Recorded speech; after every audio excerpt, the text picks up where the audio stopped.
মসজিদে নববীর পাশে রাহমাতুল লিল আলামিনের হুজরা।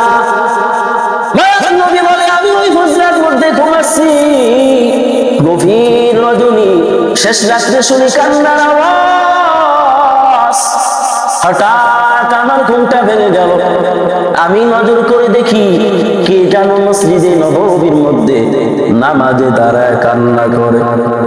আমি একটু আগায় গেলাম, গিয়া দেখি আবার সেই 1 নম্বরের সাহাবী, জান্নাতের টিকিট প্রাপ্ত সাহাবী আবু বকর নামাজে দাঁড়ায় কান্না করে। আবু বকরের নামাজ শেষ হইল, আমি জিজ্ঞাসা করলাম, ও আবু বকর আপনি কেন নামাজে দাঁড়ায় কান্না করেন? আবু বকর বলে, পয়গম্বর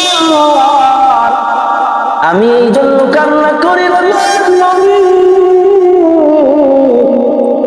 আমি যা আমল করি আপনি তো বয়ান করেছেন দুনিয়ার জমিনে ওই ব্যক্তি জ্ঞানী যেই বান্দাটা, যেই গোলাম, যেই উম্মত নিজের আমলনামা সম্বন্ধে নিজে দৈনন্দিন হিসাব করিয়া লয়।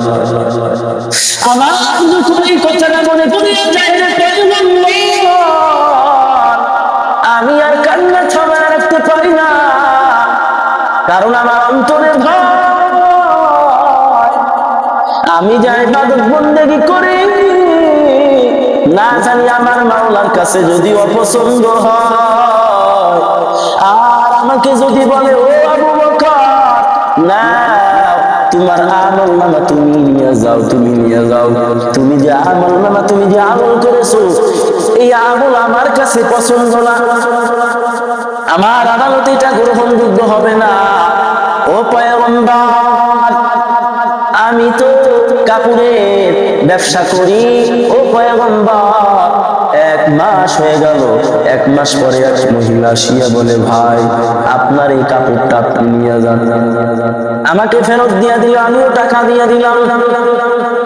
ও পয়গম্বর এই মহিলা যেমন করে আমার এই কাপড়টা ফেরত দিয়ে গেল, কাল কিয়ামতের ময়দানে আমি আবু বকর আল্লাহর আদালতে দাঁড়াইয়া আমার আমলনামাটা নিয়ে যদি আল্লাহর সামনে দাঁড়ায়া যায়, আল্লাহ যদি বলে ও আবু বকর তোমার সব আমল ঠিক আছে কিন্তু তোমার অন্তরের মধ্যে অহংকার, এই জন্য তুমি জাহান্নামে যাও, জাহান্নামে জমিয়া যাও।